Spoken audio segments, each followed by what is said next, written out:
Independent क्यों लड़ूंगा जब मेरी टिकट पक्की है। 22 विधायकों की टिकट छत्तीसगढ़ में काटी है कांग्रेस ने। अगर कांग्रेस की लहर थी छत्तीसगढ़ में तो 22 विधायकों की टिकट काटने की जरूरत क्या पड़ी। एक आधे तो इसे खाव है किसी की, गांव है किसी की। कम से कम इतनी इंसानियत तो होनी चाहिए इंसान को, जिसकी खाऊं उसके गाले गीत। ये भी देखा जा रहा है राजनीति के लोग अपना फायदा देखने के लिए राजनीति में कहीं पार्टी दल बदलू कर लेते हैं। हर बात बीजेपी को दोष देने से काम नहीं चलेगा। कहीं ना कहीं कांग्रेस को आत्म मंथन करना पड़ेगा। 2 साल भर के बाद नरेंद्र मोदी जी नहीं रहेंगे, उनका कोई चर्चा तक नहीं करेगा। बीजेपी घटिया मानसिकता की राजनीति करती है। फिर एक कोई तीसरा जाएगा जो पार्टी का भी नहीं है, बाहर से कोई जिसका कोई लेना नहीं देना नहीं, वो भी कहेगा कि पार्टी ने तो टिकट मेरी पक्की कर दी। कोई दूसरा टारगेट नहीं है, सबको टारगेट मैं नजर आता हूँ। जस्सी पेटवाड़ उस टिकट की दौड़ में भी नहीं है, जहां पर टिकट का वितरण होता है जस्सी पेटवाड़ उस काउंटर के नजदीक भी नहीं घूमता। तो मुझे उस लाइन में भी नहीं लगना जिस लाइन में वो लोग लगे हुए हैं। मैंने ये कहा था कि अगर राजनीति किसी ने जिंदा रखनी है, जीवित रखनी है, तो उसको राजनीति में आने के लिए चुनाव लड़ना जरूरी है। इंडिपेंडेंट का अपने विचार बना था कि ये लोगों में भ्रम फैल रहा था। कांग्रेस से चुनाव लड़ूंगा 100%। चौधरी भूपेंद्र सिंह हुड्डा जी और कांग्रेस पार्टी के आशीर्वाद से। बीजेपी ने एक ढोंग चला रखा है, भारत विकसित यात्रा, फलानी यात्रा। 9.5 साल घरों में बैठने के बाद, देश को लूटने के बाद, देश का भट्टा बिठाने के बाद कांग्रेस ने भी एक सोमनाथ मंदिर बनवाया था गुजरात में, बहुत भव्य मंदिर बनवाया था। ये तो अधूरे मंदिर का निर्माण करके अधूरे मंदिर का उद्घाटन कर रहे हैं। नमस्कार, इस समय नारनौंद विधानसभा में मौजूद हैं और नारनौंद विधानसभा हरियाणा की सबसे हॉट सीट बन गई है। चुनावी बिगुल बजने को और चुनावी रण के लिए जस्सी पेटवाड़ ने अपना दमखम दिखाना शुरू कर दिया। हालांकि ग्राउंड तैयार कर रखा है, पिछले 4 साल से फील्ड में मेहनत करे थे, हर किसी के दुख सुख में शामिल हो थे। टिकट की दौड़ शुरू हो गई है और टिकट की दौड़ में जस्सी पेटवाड़ को ही टारगेट बनाया जा रहा है। हालांकि सरकार के कामों का गुणगान नहीं हो रहा, लेकिन जस्सी पेटवाड़ के ग्राउंड रिपोर्ट की जरूर चर्चा हो रही है। जस्सी भाई, सबसे पहले 9 वर्ष की आपको बहुत बहुत शुभकामनाएं। बहुत आपके जितने भी व्यूअर्स हैं आपके चैनल के, मैं सबको नववर्ष की ढेरों शुभकामनाएं मेरी तरफ से। आपका परमात्मा ये नववर्ष आप सभी श्रोताओं को, आप सभी व्यूअर्स के लिए मंगलकारी। पैदल यात्रा की आपने शुरुआत कर दी है और आगाज कर दिया पैदल यात्रा का। पेटवाड़ की जरूरत क्यों पड़ी? एक्चुअली हमारे चाय कार्यक्रम काफ़ी कंप्लीट हो चुके हैं। मैंने 4 साल में लगभग 2,500 से ज़्यादा कार्यक्रम चाय की किए हैं। ये था कि हम कुछ नया शुरू करें। हम कोई गली नहीं छोड़ी, कोई सड़क नहीं छोड़ी गाड़ियों से, जहाँ इस हल्के में जहाँ हम 100 बार ना जा चुके हों। अब ये था कि भाई अब इस हल्के को हम अपने पाँव से नापने का काम करेंगे। कोई ऐसी जगह ना बचे इस हल्के में जहाँ हम गाड़ी और पाँव से अपनों से इस हल्के की जगह पे पहुँचे। तरह की ये भीड़ दिखाई दी है, लोगों में एक संशय था कि जस्सी पेटवाड़ चुनाव लड़ेंगे नहीं लड़ेंगे, चुनाव कांग्रेस से सिंबल से लड़ेंगे या फिर इंडिपेंडेंट लड़ेंगे। इस भीड़ को देख के लग रहा है कि जस्सी पेटवाड़ चुनाव तो लड़ेंगे। ये भीड़ तो छोटी सी बात थी, ये हमारी एक बहुत शॉर्ट नोटिस पे केवल 1 दिन पहले संदेश दी गई भाईचारे की जो संघर्ष के साथियों की बैठक थी।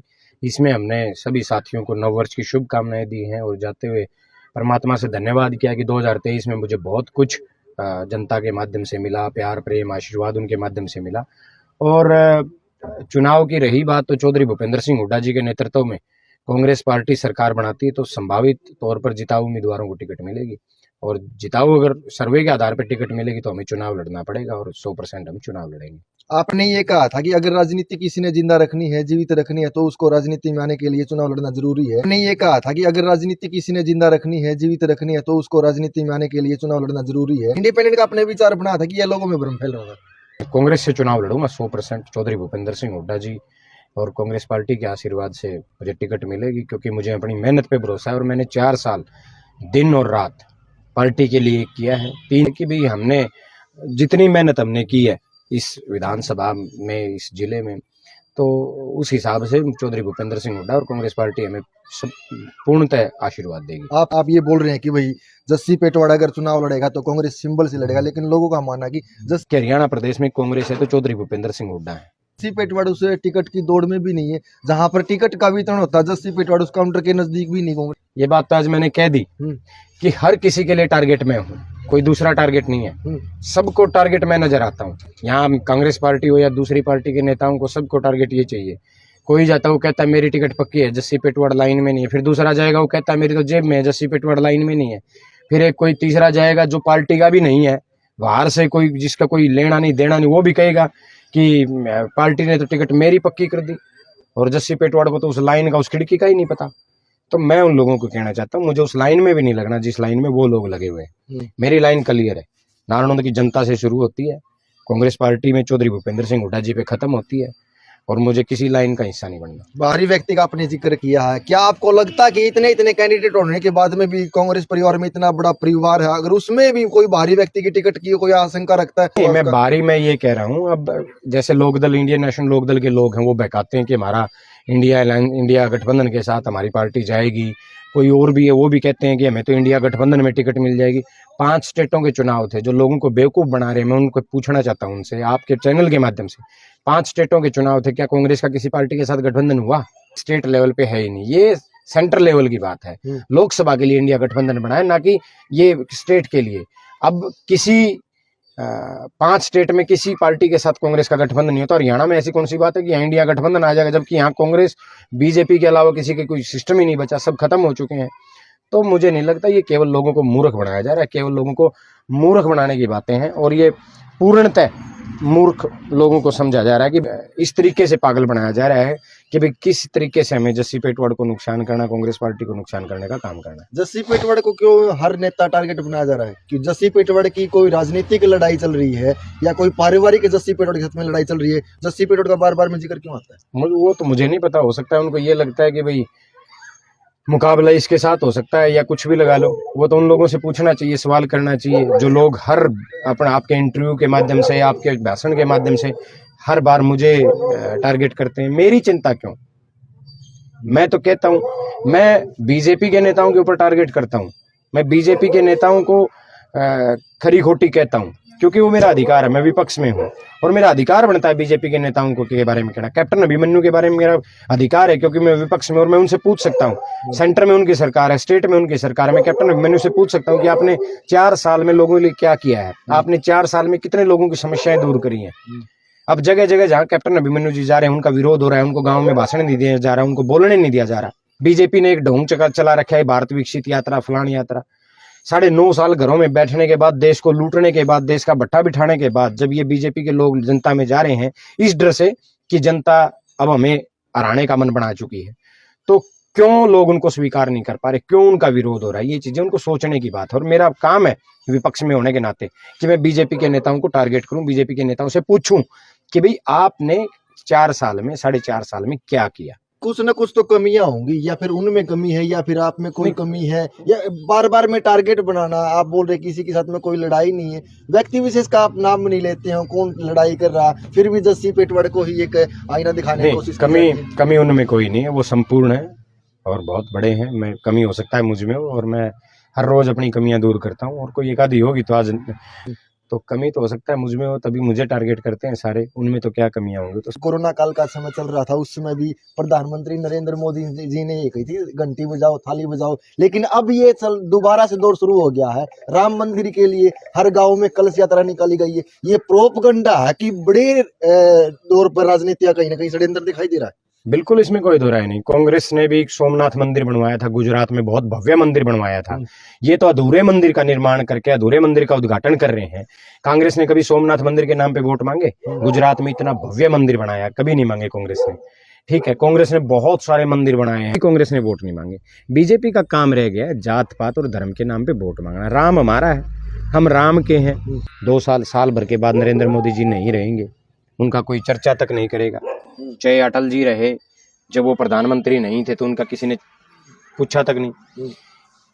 राम थे, हैं और रहेंगे।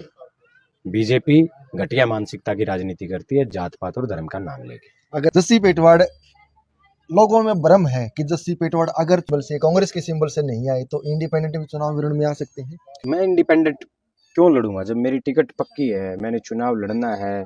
कांग्रेस पार्टी सर्वे के आधार पे टिकट दे रही है, जिता उम्मीदवार को टिकट दे रही है, तो मेरी टिकट को कोई खतरा नहीं है। अगर कांग्रेस पार्टी सर्वे के आधार पे टिकट देगी, जिता उम्मीदवार को टिकट देगी, सीट निकालना चाहती है, तो मुझे कोई खतरा नहीं। दूसरा, मैं उन लोगों की तरह नहीं हूँ। मेरा एक सीधा सा सिद्धांत है भाई, जिसकी बाकड़ी खावांगे उसके गीत गावांगे। मैं वो नहीं हूँ बिला जड़ा खावे ओड़े गुर्रा हुआ है। एक आधे तो इसे खावे किसी की, गाँव किसी की। कम से कम इतनी इंसानियत तो होनी चाहिए इंसान को, जिसकी खाऊं उसके गाले गीत। लेकिन अपने स्वार्थ में कुछ लोग अंधे हो जाते हैं।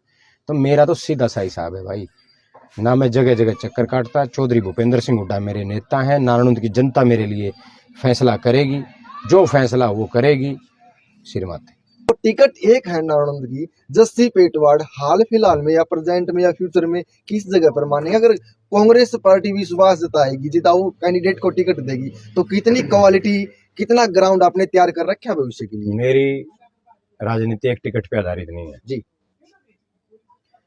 आज मुझे नहीं पता भविष्य क्या होगा, कल मैं हूं या नहीं हूं, आप हो या नहीं हो, इस बात का किसी को नहीं पता। लेकिन मुझे इस बात का पता है, जब तक मैं हूं, लोगों के बीच हूं, लड़ता रहूंगा, अपने सामाजिक छवि को सुधारने का प्रयास करूंगा। ये एक खाली विधायक की लड़ाई नहीं है, क्योंकि नारायण की जनता का मानना है अगर पिछले 55 साल से कांग्रेस का यहाँ राज नहीं रहा, तो डेफिनेटली अगर कोई कांग्रेस का नेता बनता तो वो मंत्री भी बन सकता है, क्योंकि विधायक और मंत्री की एक साथ लड़ाई चल रही है। किस तरह से देखेंगे फिर उसको? मैं इतने बड़े सपने नहीं लेता भाई दूसरों की तरह। मेरा सपना नारायण के नौजवानों के रोजगार की लड़ाई है। मेरा सपना नारायण के बुजुर्गों का सम्मान है। मेरा सपना यहाँ के मजदूर को उसकी संपूर्ण मजदूरी है। ये मेरा सपना यहाँ के हमारी बहन बेटियों के लिए संपूर्ण सुविधाएं कॉलेज और बस से लेके वो है। मेरा सपना यहाँ के स्टूडेंट्स के लिए अच्छी एजुकेशन डेवलपमेंट्स मुहैया करवाना है। यहाँ हर मरीज को इलाज मिल जाए, हर गरीब को रोटी मिल जाए, हर नौजवान को रोजगार मिल जाए, ये मेरा सपना है। इतने बड़े सपने वो देखते हैं जो सिर्फ अपने घरों में सुबह रात को सोने का काम करते हैं। मुझे सपने देखने का ही टाइम नहीं है। मैं मेहनत करता हूँ, भाग्य में क्या लिखा है मेरे बस में नहीं है। पिछले 5 स्टेटों में चुनाव हुए थे, जिसमें राजस्थान, छत्तीसगढ़ और एमपी की बड़ी मार्जिन से बीजेपी को जीत हुई है। आपकी भी ड्यूटी लगी थी राजस्थान के सादलपुर विधानसभा में, आपने भी प्रचार किया था कृष्ण पुनिया जी का। उसमें क्या कमियां आपने देखने को मिली कि भाई हमने जो प्रचार किया था या जो वायदे किए थे जनता को, वो जनता तक नहीं पहुंच पाए, क्योंकि हरियाणा में भी बहुत जल्दी चुनाव आने वाला, लोकसभा और विधानसभा का। एक्चुअली वही बात आ जाती है। मैं बहुत स्पष्ट बोलता हूँ, हर बात बीजेपी को दोष देने से काम नहीं चलेगा। कहीं ना कहीं कांग्रेस को आत्म मंथन करना पड़ेगा कि किन लोगों को आप जिम्मेवारी दे रहे हो, किन लोगों को आप स्टेट सौंप रहे हो, किन लोगों को आप टिकटें दे रहे हो।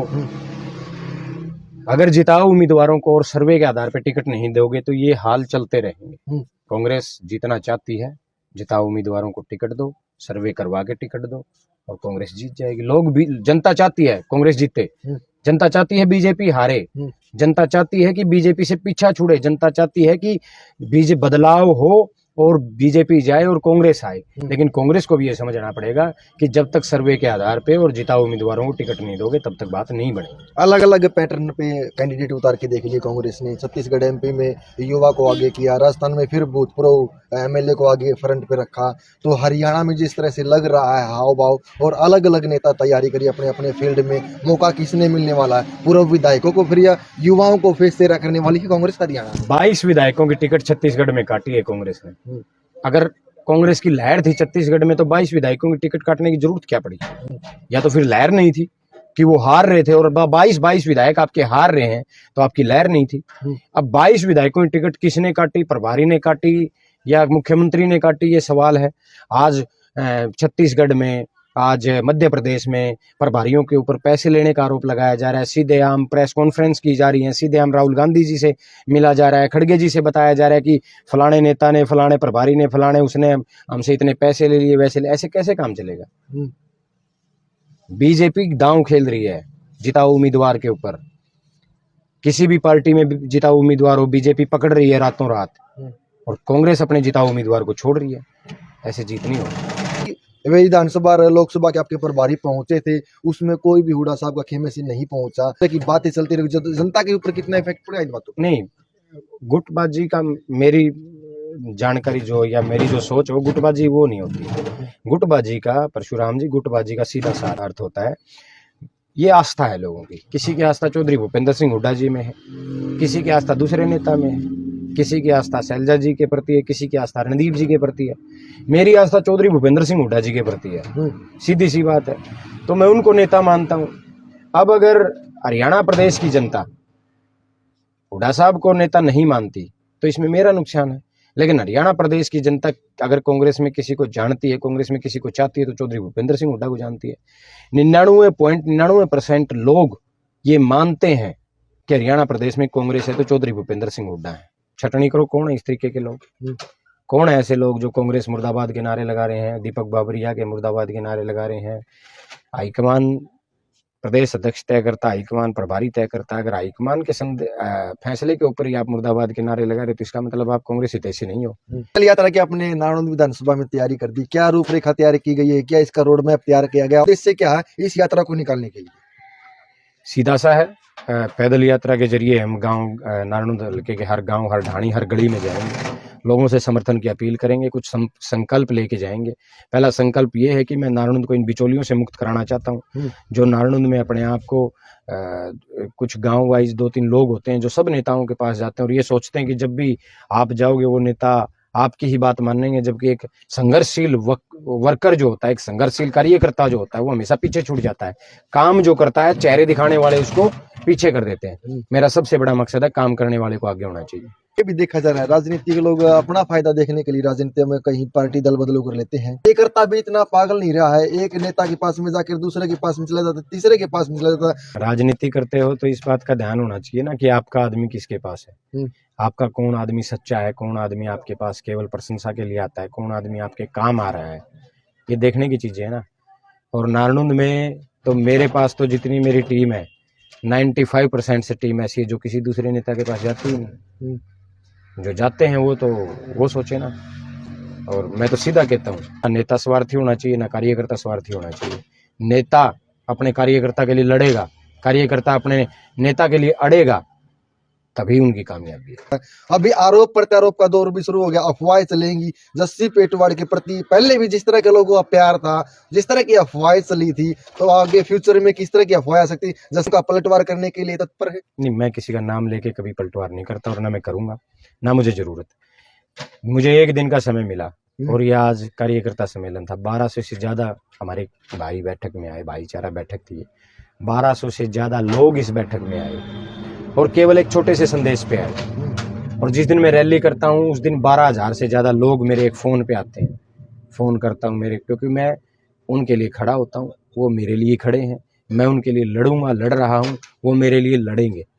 और यही भाईचारे के मजबूत संबंध को मेरे भाई भी और मैं भी और मजबूत करते जाएंगे। जैसे उस यूथ को लेकर आपकी क्या प्रतिक्रिया है? मेरे हर नौजवान भाई से थोड़ा सा इंतजार करो। मैं आपके चैनल के माध्यम से कहना चाहूँगा, चाहे नारनौंद की बात हो, हरियाणा की बात हो, देश की बात हो, मेरे हर नौजवान भाई से मेरी यही अपील है, नशे से बचो। रोजगार मिल जाएगा, राज बदलेगा तो रोजगार भी मिलेगा। इस बीजेपी से पीछा छुड़ाओ और नशे से अपने आप को बचाओ। जिस तरह से आपने पैदल यात्रा की शुरुआत कर दी है, रूपरेखा बता दी आपकी, क्या रहेगा कि पूरे नारनौंद विधानसभा में ये पैदल यात्रा निकलेगी और कब निकलेगी, कब से इसकी शुरुआत होगी, समापन इसका कैसे होगा? सिंगवा मद्दनहेड़ी गांव से इसकी शुरुआत होगी। लगभग 6 तारीख को हम पैदल यात्रा की शुरुआत करेंगे। संकल्प पद यात्रा, नारनौंद संकल्प पद यात्रा। और इसका समापन हम अभी रूट मैप हमारा बन रहा है, तो उस हिसाब से हम इसका समापन करेंगे। नारनौंद हल्के के 60 के 60 गाँव में हम पैदल जाएंगे। हर रोज रूट मैप आपको मिलता भी रहेगा। चलो, बहुत बहुत धन्यवाद सर। जी, धन्यवाद आपका। इसमें जस्सी पेटवाड़ के ऑफिस के अंदर मौजूद थे और जस्सी पेटवाड़ ने संकल्प नारनौंद यात्रा का आगमन कर दिया है। 6 तारीख को बताया सिंहवासी का इसकी शुरुआत होगी और ये यात्रा नारनौंद हल्के के हर गांव में जाएगी, लोगों से मिलेगी और युवाओं का साथ लेकर पूरे छत्तीस बरादरी के भाईचारे के साथ में लेकर इस नारनौंद का उज्जवल भविष्य बनाने की कामना करेंगे। और 2024 का जिस तरह से लोकसभा और विधानसभा का चुनाव नजदीक है, उस चुनाव में आरोप प्रत्यारोप नेता एक दूसरे के ऊपर लगाएंगे। जिस तरह से जस्सी पेटवाड़ ने 3-4 साल से मेहनत की है, ग्राफ तैयार किया है, ग्राउंड तैयार किया है, उस ग्राउंड तैयार करने का क्रेडिट है नारनौंद कांग्रेस के अलग अलग नेता अपने आप में ले रहे हैं। क्योंकि लड़ाई यहाँ पर टिकट की शुरू हो गई है और टिकट है आला हाईकमान की, इसके ऊपर भरोसा पाएगा, कौन जिताऊ कैंडिडेट होगा और किसको नारनौंद की जनता का सेवा करने का मौका मिलेगा। कमेंट सेक्शन में अपना जवाब जरूर लिखिए। धन्यवाद।